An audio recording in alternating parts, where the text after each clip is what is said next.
Bonjour et bienvenue pour ce troisième module d'Actiona. Alors le thème du troisième module c'est gaspillage d'énergie. Passons en mode économie d'énergie, en mode responsable. Alors gaspiller ces énergies, ça va être quand on ressent une fatigue corporelle, mentale, à plusieurs niveaux. C'est le fait que tout simplement on soit fatigué peut-être pour rien, peut-être qu'on soit fatigué quand on se lève dès le matin, on soit fatigué à la fin de la journée, bref, la fatigue tout le monde connaît. Le problème c'est qu'on a tendance à gaspiller nos énergies. Alors s'il est vrai qu'aujourd'hui c'est assez compliqué par rapport à la société qu'on a construit, enfin qui s'est construit, mais bon, on en fait quand même partie au niveau de tout ce qu'on a comme pollution, à savoir dans la nourriture, ni serait-ce que dans l'air, ou la pollution sonore. Alors ça c'est vraiment la première pollution. C'est assez compliqué finalement de cultiver une vie saine en fait, vraiment pour mettre toutes les chances de son côté pour être dans un corps sain, avec un esprit sain, mais ce n'est pas du tout impossible puisque le gaspillage d'énergie, il est avant tout une question de notre propre énergie et ce qu'on en fait, comment on s'en sert et comment ça marche toute cette machine que l'on est. Donc pour ce troisième module d'Actiona, on va voir le gaspillage d'énergie à plusieurs niveaux, c'est-à-dire sur tous les plans qui nous composent, à savoir les 4 plans, on va faire ça comme ça. Donc les 4 plans, avec le premier plan où c'est le plan dit spirituel, le plan divin, c'est-à-dire vraiment notre nous véritable, même s'il n'est pas dissociable du tout des autres plans, on va le caler ici en premier plan. Ensuite, on va avoir le deuxième plan, donc le plan mental évolutif, le plan émotionnel et pour finir le plan physique. Donc c'est bien sûr sur le plan physique qu'on ressent souvent la fatigue corporelle avec les muscles et puis on a l'impression qu'on n'a pas la patate, qu'on n'a pas beaucoup d'énergie. Mais on va voir en partant des plans comme je vous les ai indiqués, pourquoi et comment tout s'enchaîne et finalement comment préserver ces énergies, les converger à bon escient et faire en sorte que finalement nous n'avons pas besoin de dormir autant, de manger autant surtout. D'ailleurs dans le deuxième module d'Actiona on parlait bien, non dans le premier, on parlait bien justement de ces habitudes qui faisaient justement qu'on mangeait trop par exemple ou qu'on dormait trop et pourquoi. Donc en se concentrant sur ce premier plan, le plan spirituel, on peut voir déjà que le plan spirituel c'est notre fabrique d'énergie, c'est notre source cosmique d'énergie abondante et complètement illimitée. Donc celui-ci, on ne risque pas de gaspiller de l'énergie sur ce plan-là, puisque ce n'est pas possible, vu que c'est en gros le gros générateur. C'est notre lien, notre appartenance à l'unité. Et finalement, c'est simplement parce qu'on se dissocie de ce plan, et ça nous ramène deuxième module d'Actiona, c'est parce qu'on se dissocie souvent inconsciemment de ce plan qu'on va aller éprouver de la fatigue à plusieurs niveaux. Le premier niveau, ça va être le niveau mental évolutif. Alors concrètement, c'est quoi la fatigue mentale? La fatigue mentale, c'est par exemple, on se sent épuisé psychiquement, psychologiquement, on a l'impression qu'on tourne en boucle, on a des pensées qui sont très lourdes et qui viennent nous embrumer complètement la tête. Ça, je pense qu'on est au courant, d'ailleurs je vais répéter plusieurs fois, c'est les pensées fardeaux, dont j'avais fait un article d'ailleurs que vous trouverez en lien sur la vidéo. Donc les pensées fardeaux nous assurent une fatigue psychologique, psychique. Ce sont vraiment des pensées qu'il faut trier, qu'il faut se délester puisqu'elles ont un poids et ce poids-là, on se le traîne et surtout, elle nous prend cette énergie-là puisqu'en fait, elles font un espèce de rempart, un vrai mur entre notre plan spirituel, notre plan divin véritable, avec notre plan mental évolutif. La bonne nouvelle, c'est que dès qu'on va aller écouter, s'écouter en profondeur, en fait, ce qu'on va faire, tout simplement, c'est que à ce moment-là, notre mental va aller se diriger vers le plan de l'esprit, il va aller copiner avec, et du coup, il va être beaucoup plus dynamique, il va être plus réceptif et on aura moins l'impression d'être fatigué psychologiquement. On aura surtout beaucoup plus d'ambition, des envies, de la passion. On aura envie de vouloir, comment dire, on aura cette sensation d'être apaisé intérieurement dès que notre mental est complètement libre et surtout dès qu'on le fait rattacher à l'esprit, donc au plan divin, spirituel, notre vrai plan d'abondance d'énergie. Donc dans la journée, comment ça se passe? Trier ses pensées, j'en ai déjà parlé souvent, mais on ne le fait pas forcément tous les jours et pourtant il faut faire vraiment attention. Mais il y a quelque chose justement qui va faire qu'on a du mal à trier ses pensées et ça va nous ramener directement à ce troisième plan qui est le plan émotionnel. Le plan émotionnel, il a un impact considérable sur notre plan mental dès qu'on inverse la vapeur. C'est-à-dire, par exemple, quand j'ai une émotion super lourde, si je me laisse complètement happer par cette émotion, je vais aller inverser la vapeur, c'est-à-dire que mes émotions vont déterminer mes pensées. Le problème en faisant ça, c'est que si mes émotions déterminent mes pensées et que je suis dans une émotion lourde, négative, cette émotion négative, par exemple de colère, va me faire penser tout un tas de choses qui tournent en boucle et qui sont encore une fois un grand épuisement d'énergie. Et ça va surtout m'empêcher totalement de consulter finalement ce plan spirituel normalement attaché au mental. Donc si mon mental se soumet, c'est ça le faire à l'envers, si mon mental se soumet à mon plan émotionnel, je suis en train moi-même de mettre un mur sur le plan spirituel et de fatiguer. Alors je me fatigue émotionnellement et en plus psychiquement.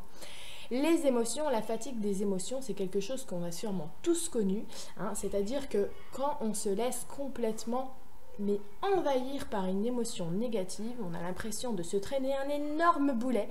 C'est très difficile parce qu'en plus ça génère justement un amas de pensées fardeaux faramineux et plus on va se laisser complètement imprégner par cette émotion négative et plus les pensées fardeaux vont devenir une énorme masse qui va nous empêcher finalement de écarter le tout pour aller se consulter vraiment à l'intérieur. Mais ce n'est pas grave non plus, ce fait-là que nos émotions vont aller avoir un impact sur nos pensées, parce que si nous trions et nous sommes bienveillants avec nos émotions, nous pouvons aller en maîtrise pour aller justement s'accorder avec nos pensées et les faire accorder du coup avec le plan spirituel. C'est-à-dire que par exemple, si je suis dans une émotion neutre, donc là on parle de maîtrise, c'est-à-dire que je comprends et j'ai conscience que je ne dois pas établir un mur entre moi et mon moi, d'accord? Donc je ne dois pas établir de mur entre ces trois premiers plans-là. Donc si j'ai conscience de ça, quand je vais avoir une émotion négative, je vais avoir la conscience que je dois prendre du recul, parce que si je ne prends pas de recul, mes pensées vont aller fabriquer énormément de pensées fardeaux par rapport à cette émotion. Si je prends du recul tout de suite par rapport à cette émotion négative et que tout de suite je stabilise, j'apaise mon mental, je me dis non, je ne crée pas de pensée fardeau avec cette émotion, je vais plutôt aller directement envoyer mon mental copiner avec le plan supérieur, ce plan de mon moi profond, et lui demander un conseil là tout de suite avant de me laisser complètement happer par cette émotion. Et vous allez voir que le premier conseil du moi, quand vous avez une émotion négative qui vous tombe dessus, même si évidemment c'est vous qui l'avez attirée, c'est simplement de commencer par se faire la paix. Se faire d'abord la paix à l'intérieur. Il n'y a que comme ça que vous pourrez finalement aligner ces plans-là pour ensuite trouver les solutions ou simplement un nouvel angle de perception qui va faire que vous verrez la situation de manière différente et non plus comme un problème. D'accord ? Donc c'est très important de comprendre que ce gaspillage d'énergie, c'est un espèce de cercle vicieux à plusieurs niveaux qui fait que tout va se prendre dans la boucle. Alors à vous de faire attention que ce chemin soit porteur pour vous et non pas l'inverse. les émotions donc qui vont aller travailler avec nos pensées qui vont aller travailler avec le plan spirituel. Mais tout ça, ça nous amène à l'application ici, c'est-à-dire dans le plan physique, d'accord? Donc tout ce qui est action, bouger, bouger son corps, les muscles, la force vitale, la force que l'on doit dégainer pour simplement faire mouvoir notre corps charnel, notre corps dense. Donc là-dedans, comment ça se passe, le gaspillage d'énergie?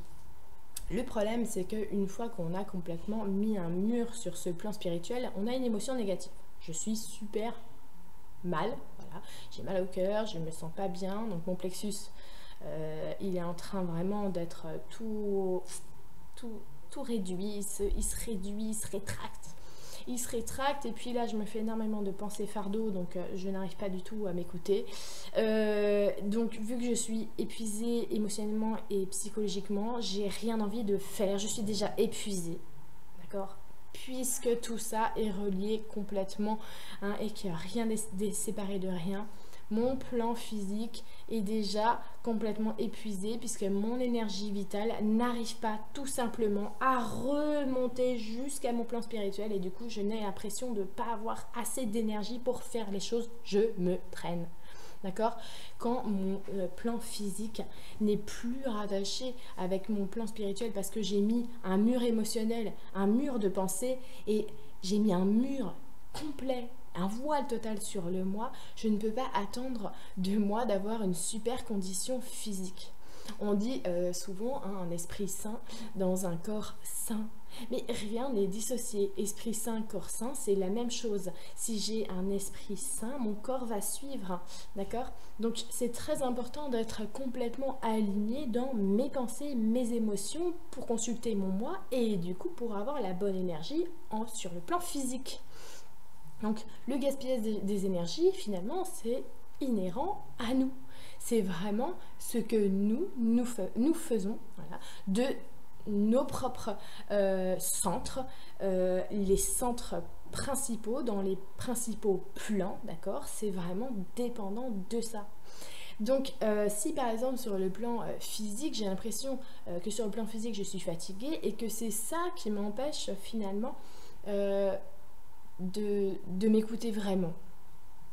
Encore une fois, c'est faux, c'est simplement que notre plan physique va aller donner une émotion négative. Cette émotion négative va nous donner des pensées. Ces pensées-là que je suis bloquée parce que je suis fatiguée et parce que j'ai plus de force. Et ces pensées-là vont me faire complètement un voile opaque avec mon moi. Donc finalement, je me serais trouvée des raisons toute seule. Je me suis complètement désalignée et j'ai l'impression d'être seule au monde. Or, je ne suis en rien détachée du plan spirituel. C'est simplement le barrage que je me suis construit toute seule qui fait que je n'arrive plus à m'écouter.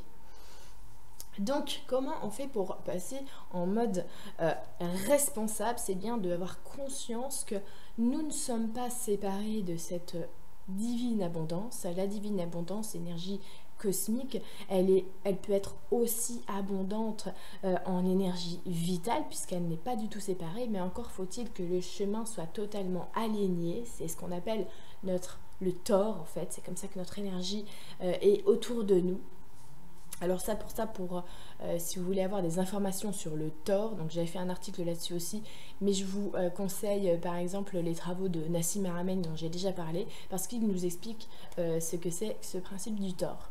Donc on voit bien que si on n'arrive pas à simplement aligner tous ces centres d'énergie et qu'on les dissocie et qu'on les gaspille, on ne pourra pas simplement faire fonctionner la machine comme elle devrait et notre énergie physique, avant d'arriver directement, elle est déjà complètement décalée.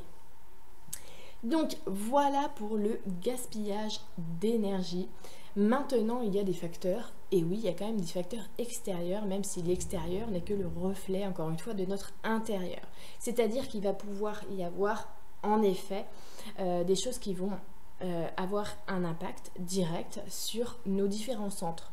Par exemple, le centre divin, lui, il est toujours parfait, il est là, il est comme il est, et puis il est toujours abondant et illimité. Celui-là, on le laisse. Mais le plan mental évolutif, lui, il peut être complètement parasité. Et bien sûr, on a fait ce qu'il faut dans cette société pour le parasiter au maximum, mais encore une fois, ce sont nous qui avons le choix de faire nos propres actes et de regarder. Par exemple, sur ce plan mental, comment on fait pour l'autopolluer, hein, ça va être de consulter des mauvaises nouvelles en permanence. Alors, des mauvaises nouvelles en permanence, c'est très simple, hein, c'est très souvent à la télé ou dans les journaux télévisés, ou alors je vois des gens qui sont abonnés à des espèces d'applications qui donnent des nouvelles, des actualités toujours extrêmement négatives. Donc, j'ai vu ça de mes propres yeux, des gens abonnés comme ça à des applications, que ce soit des notifications, à de choses, un truc qui s'est passé, un truc pas cool, son énergie directement, sa tête complètement embrumée d'un seul coup, son émotionnel rétréci, mais juste parce qu'il avait lu le message, et puis ensuite, hop, il était là en vacances et pourtant son énergie s'est complètement recroquevillée parce que voilà, il est parti en vrille totalement. Donc, on a le choix simplement d'aller se focaliser et de prendre les choses qui vont nous préserver dans cet alignement. Si on a cette maîtrise des pensées fardeaux et de notre émotionnel, finalement, on peut apprendre n'importe quelle nouvelle, parce que n'importe quelle nouvelle n'est ni une bonne ou une mauvaise nouvelle, c'est simplement une nouvelle. C'est simplement un fait. Donc c'est encore une fois notre propre façon de traiter l'information qui va déterminer si c'est bon et si c'est pas bon. Et si on le range dans la case c'est pas bon, on va aller faire quelque chose de négatif tout seul comme un grand et se créer des pensées fardeaux. Finalement, quand on rentre dans la neutralité et qu'on se dit qu'une nouvelle est une nouvelle et qu'il n'y a rien de bon, il n'y a rien de mauvais, il y a tout, d'accord, qui est présent dans le tout et que de toute façon rien n'est dissocié. Deuxième module d'Axiona, c'est-à-dire qu'on va pouvoir garder cette conscience, la connexion avec notre conscience qui est sur ce plan divin-là. Donc attention à la pollution que l'on s'autorise à recevoir parce que cette pollution, elle peut venir de n'importe où, surtout si on a pris par exemple l'habitude, de ne pas gérer ce qu'on va recevoir. Par exemple, la pollution mentale, hein, le gaspillage d'énergie à ce niveau-là, ça va être aussi gaspiller son énergie dans des conversations hyper oisives. Alors vous allez voir, c'est sûr, vous en connaissez, c'est à peu près 99% des gens qui font ça. C'est que quand ils parlent, finalement, ils ne parlent que pour soit se décharger complètement psychiquement et émotionnellement. Ils vont parler du travail, ils vont parler de ce qui ne va pas, ils vont parler de quelque chose qui les tracasse. Donc quelque part c'est aussi pour s'aider eux-mêmes puisqu'ils ne peuvent pas intérioriser, ils ne peuvent pas aller se consulter, ils vont consulter l'extérieur, ce qui n'est pas une mauvaise chose en soi, pas du tout. Seulement, vous allez regarder que votre interlocuteur, il va vous envoyer comme ça cette énergie, sa pollution finalement dont lui-même, il n'arrive pas à se débarrasser. Alors maintenant, c'est pas grave s'il fait ça, mais vous, qu'est-ce que vous allez en faire de ça?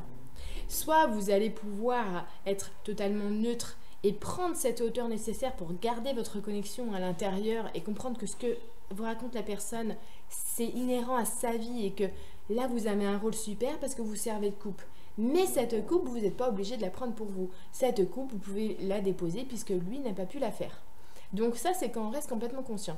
Mais quand on se laisse complètement happer par la discussion, par cette pollution de la personne, on peut gentiment aller la faire copiner avec notre propre pollution intérieure. Donc cette personne par exemple qui va se plaindre, on va dire, cette personne elle va se plaindre des transports en commun et vous allez dire oui c'est vrai, les transports en commun, et là votre propre pollution va s'amalgamer avec la sienne et finalement ça crée un énorme duo entre vous et votre interlocuteur et un énorme gaspillage d'énergie puisque vous ne faites que vous plaindre et que ça vous donne l'impression comme ça sur l'instant que ça vous décharge, mais finalement vous ne faites que renvoyer la balle à votre interlocuteur et la balle vous sera renvoyée.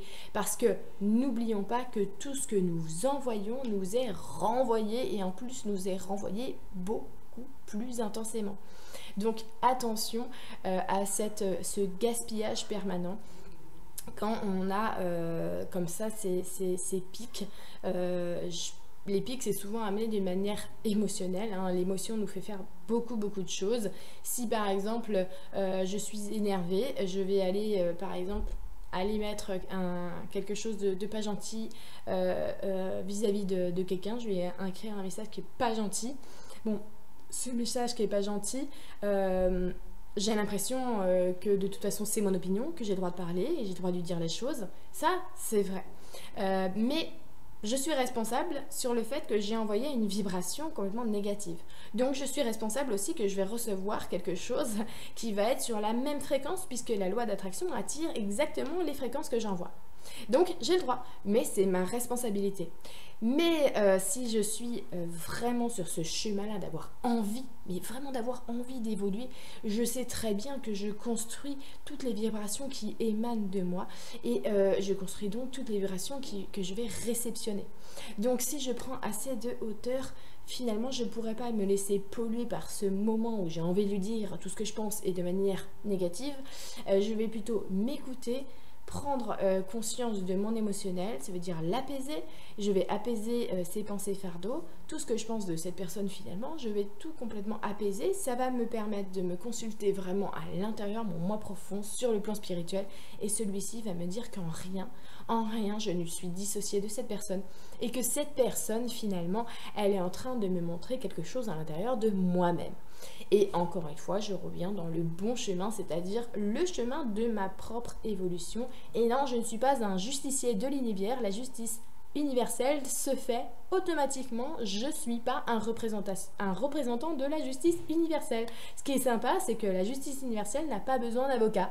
Donc, elle se fait, et je vous l'assure qu'elle se fait sur tous les plans, tout simplement, grâce à la loi d'attraction. C'est peut-être pas visible tout de suite quand on voit un peu le monde dans lequel nous vivons, mais je vous promets que justement on arrive dans ce grand retournement en ce moment. Donc c'est bien maintenant qu'on va se rendre compte que non, toutes les actions qui ont été menées n'allaient pas durer et que justement on va avoir un retour de manivelle. Donc la justice divine, vous inquiétez pas, on va la voir et on va la voir très clairement pendant les années à venir. Donc revenons au gaspillage d'énergie, donc ça c'est au niveau du quotidien, au niveau du psychique. Au niveau de l'émotionnel, on a quelque chose aussi qu'on fait exactement pareil, c'est-à-dire qu'on va aller prendre comme ça ce qui nous va. Quand on va aller par exemple écouter une chanson qui nous fait quelque chose à l'intérieur, une chanson qui nous fait vibrer. J'ai remarqué que très souvent, en fait, et c'est pour ça que l'industrie, par exemple, du cinéma et des disques fonctionne, c'est-à-dire qu'on fait toujours des chansons et des films, très souvent, pas toujours, mais on va dire traditionnellement, sur un modèle qui nous prend directement au sentiment. D'accord ? Donc, libre à moi de regarder un film qui va me faire vraiment pleurer et qui va générer un émotionnel énormément lourd, hein, et ensuite me faire générer, encore une fois, les pensées qui vont venir, puisque mes émotions vont complètement imprégner mon mental, et mon mental va se ratatiner et créer énormément de pensées fardeaux.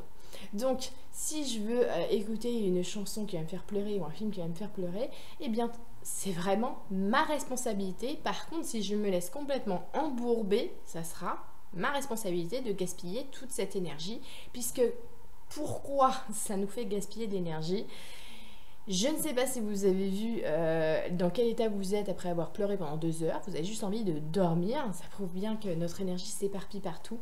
Alors pourquoi elle s'éparpille partout? Simplement parce que, encore une fois, nous la faisons pas remonter jusqu'à ce plan illimité.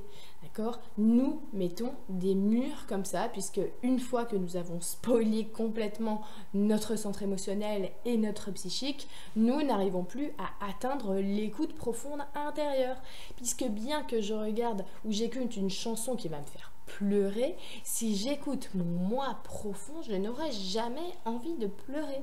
Non, les émotions, c'est vraiment relié avec notre corps physique, c'est relié avec notre vie ici, et c'est un indicateur super génial pour justement aller écouter notre conscience. Mais cet indicateur ne peut pas nous aider si on se focalise uniquement sur lui. D'accord ? C'est exactement la même chose si par exemple je me focalise, je sais pas, sur la température d'un thermomètre, je me focalise dessus, d'accord ? mais je vais complètement oublier que cette température finalement ce n'est qu'une indication, d'accord? Et que moi-même je peux aller sentir dehors comment en fait je ressens le temps du moment, d'accord?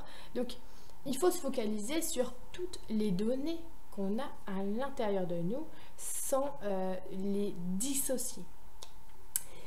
Donc, encore une fois, c'est de notre responsabilité et si on accumule complètement tout, c'est-à-dire qu'on ne trie rien du tout à l'intérieur, mais en plus de ça, on ne trie rien du tout des facteurs, puisqu'on n'arrive pas à se maîtriser, mais par contre, on va quand même être d'accord pour aller regarder les films où il y aura de la bataille, où il y aura des morts, où on va pleurer, on sera ok pour ça, on va aller écouter des choses qui ne nous font pas plaisir, on va aller voir des personnes, on sait très bien que ces personnes-là sont très négatives et qu'elles n'arrêtent pas de s'apitoyer sur leur sort, et finalement on va être super fatigué tout le temps et on va se dire je fais énormément d'efforts mais j'ai l'impression qu'il n'y a rien qui va parce que tout part en live dans le monde entier, les personnes ne font jamais d'efforts sur elles et on va avoir quoi? Que le négatif. On va voir que le négatif, puisque finalement on va voir que ce que nous sommes construits comme écran extérieur totalement, hein. On va voir que ça, puisque non, il y a tous les jours des très bonnes informations, des très bonnes nouvelles, tous les jours il y a des très bonnes nouvelles, tous les jours il y a des humains qui se réveillent, tous les jours il y a des énormes avancées, tous les jours il y a des nouvelles énergies, tous les jours on s'approche de ce grand changement que l'on attend et tous les jours il y a une opportunité pour travailler sur nous et regarder à quel point nous modifions nos structures intérieures, mais profondément. Donc ce gaspillage d'énergie là à aller observer et juger ne vient simplement que d'un désalignement total, puisque si on consulte encore une fois notre moi profond grâce à l'absence de mur mis par nous-mêmes, d'accord, et on écoute la voix la plus sage à l'intérieur de nous, je vous promets que cette voix lui dira tu as choisi la direction, le sens dans lequel tu veux prendre les choses. Je l'avais écrit dans un article, cette importance justement de comment on traite les informations. C'est un jour quand j'étais vraiment j'étais énervée pour quelque chose, je sais plus, ça fait assez longtemps et là j'ai vraiment reçu ce conseil qui est super, c'était énervé ou vénérer comment tu prends les choses, c'est toi qui choisis. Donc, je me suis toujours rappelé de ça, puisque en effet, ce mot-là, on peut le prendre d'un sens ou dans un autre. Finalement, c'est le même mot qu'on prend d'un sens ou un autre. Ça dépend simplement de nous. D'accord? Donc, est-ce que je veux prendre les choses contre moi et du coup, je vais aller à contre-courant, et nager à contre-courant, c'est très fatigant et ça gaspille énormément d'énergie. Mais si j'ai besoin de ça pour, encore une fois, arriver à lâcher prise et enfin à me consulter, eh ben je vais le faire. Mais est-ce que je veux directement me consulter, être sage, arrêter d'être en rébellion en permanence avec moi, simplement écouter vraiment mon moi qui lui a des conseils super sages? Eh bien ça me regarde. Donc voilà pour le gaspillage d'énergie. C'est vraiment à tous les niveaux et dans la vie courante, il va falloir simplement aligner en fonction de nos propres comportements et ce qu'on va aller piocher ailleurs. Ce sont nos actes, nos pensées, nos émotions. Personne ne nous les met dans la tête. C'est nous qui avons le pouvoir de traiter nos pensées, nos émotions, nos actes. D'accord? Donc ce gaspillage d'énergie, finalement, il n'est inhérent qu'à nous, il ne vient pas d'extérieur, même s'il y a des facteurs qui pourraient, amplifier et rendre plus difficile la tâche, je vous l'accorde, n'empêche que c'est toujours notre responsabilité et c'est pour ça que j'ai mis devenons éco-responsables. Au niveau, par exemple, des facteurs, il y en a un que j'ai pas cité, c'est celui de la position des astres, puisque nous sommes séparés de rien du tout. Évidemment, par exemple, vous avez pu le sentir, comme par exemple quand il y a une pleine lune, on est en plein dedans, ou on est 3 jours avant ou 3 jours après, ou des fois il y a des lunes où c'est carrément pendant une semaine, on est complètement sur le tas. Bon, et ben c'est important de comprendre que ces facteurs ne sont pas là pour nous empêcher de quoi que ce soit, c'est simplement que la densité dans ces moments-là peut être beaucoup plus palpable et qu'on doit redoubler d'efforts et de vigilance pour devenir de meilleurs maîtres de nous-mêmes. Donc c'est très important de comprendre que ces facteurs sont des aides permanentes et non pas des bâtons dans les roues. Donc voilà pour ce troisième module d'Actiona sur le gaspillage des énergies. Le plus important vraiment à retenir, c'est que si je suis en alignement avec mes pensées, mes émotions et mes actes, je peux me permettre de me consulter vraiment à l'intérieur. Et si je fais vraiment de ma priorité, ma vie, parler à l'intérieur, la consultation avec moi-même, je vous promets que j'aurai moins de mal avec mes pensées fardeaux, j'aurai moins de mal avec mon émotionnel et je vais appliquer, j'aurai beaucoup plus d'énergie vitale tout simplement parce qu'elle pourra aller remonter et faire ce cercle, faire cette circulation qui est essentielle pour préserver toutes mes cellules. Donc voilà, je vous embrasse, c'était le troisième module d'Actiona et je vous dis à bientôt, bye bye.